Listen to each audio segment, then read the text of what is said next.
centralization of power.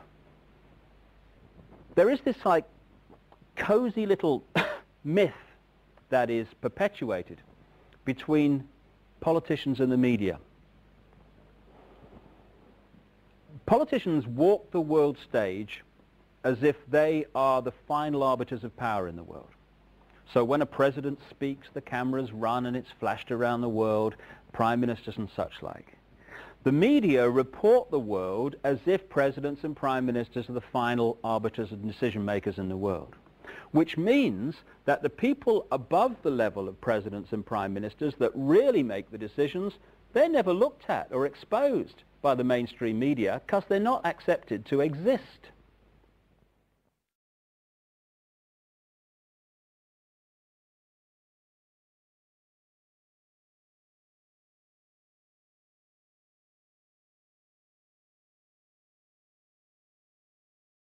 Well, I was in the FBI for 27.5 years, and at the time of my retirement in 1979, I was the senior special agent in charge of the FBI Los Angeles office.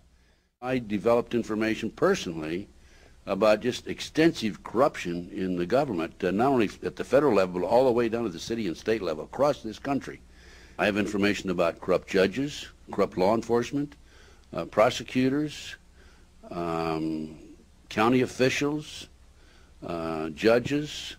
It involves drugs, involves pornography, involves prostitution, it involves cults, pedophilia. The bottom line is to take over the country and the world. For what, though? Power, greed. This goes back over 200 years, back to 1776, with the establishment of an organization known as the Illuminati. Mm-hmm.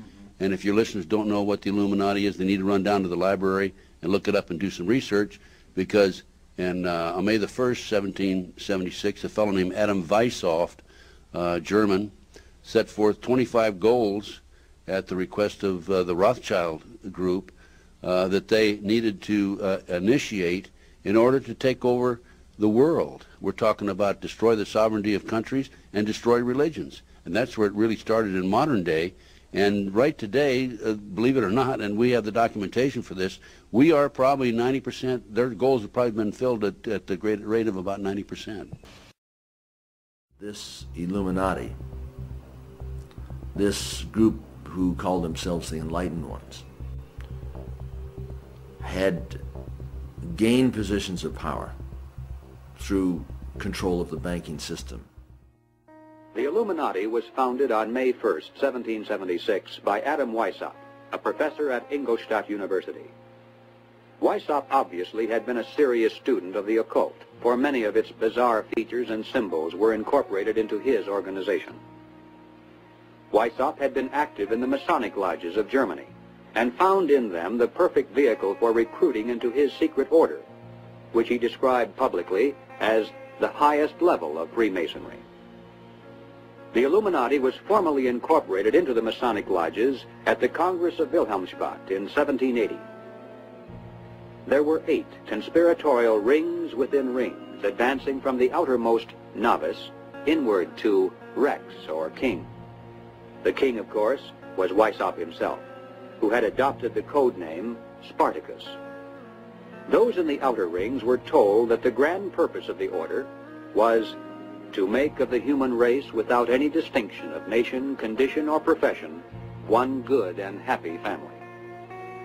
But by the time the member had advanced to the level of presbyter, or priest, his oath of absolute secrecy and obedience had become deadly serious.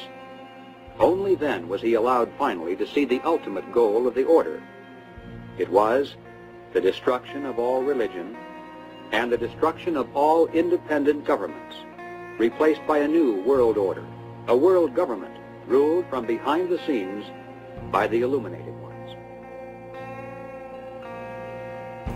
We have before us the opportunity to forge for ourselves and for future generations a new world order, a world where the rule of law, not the law of the jungle, governs the conduct of nations.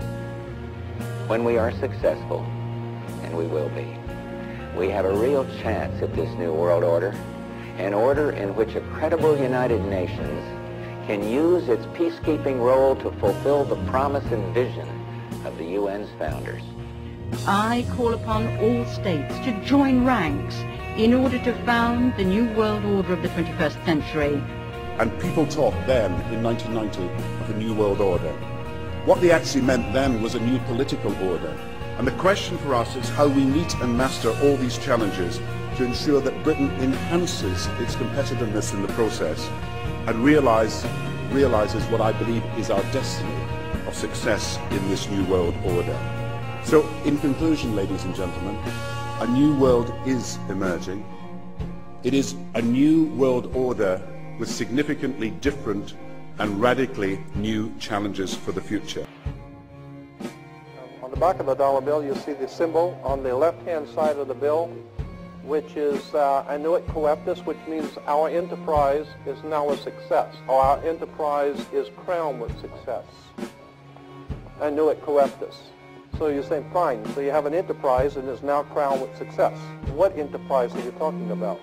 Novas ordo seclorum. Novas is novus, meaning new. Ordo is order, and seclorum is where we get the word secular, meaning the world. So it's new order of the world, the new world order. George Bush's new world order is now a success. Bill, you've heard an awful lot of dramatic speeches and seen dramatic moments in times of great gravity for the nation. How would you assess this evening? This was a stirring address, in my view, shorter than his father's speech when he announced the New World Order, shorter than his father's speech when he announced the New World Order.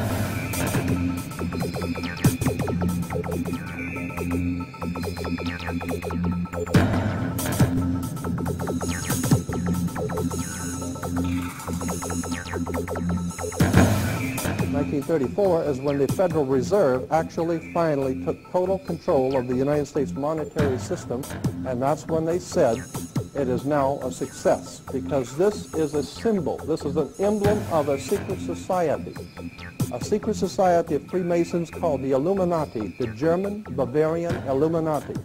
They were a secret society founded in the south of Germany. They were called the Illuminati, the illuminated ones, the enlightened ones.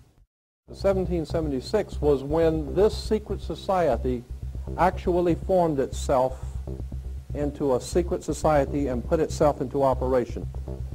They were the basis for what we call today in our country the Bavarian Illuminati was the basis for what we call today the Colombian faction. The Colombian faction of the Illuminati came here right after this government was formed, and that's where we get today Columbia Space Shuttle, Columbia Movies, Columbia Television, Columbia Records, everything, Columbia University.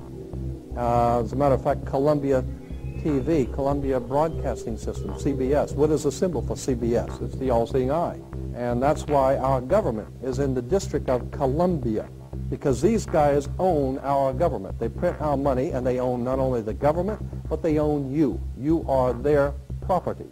So, in other words, these guys print the money, they run the country, and they own you, and they own everything around it. And so they make the laws, and that's why they can decide who can kill who and who can get away with who and who can get away with whatever, because they make the laws and they decide, all right?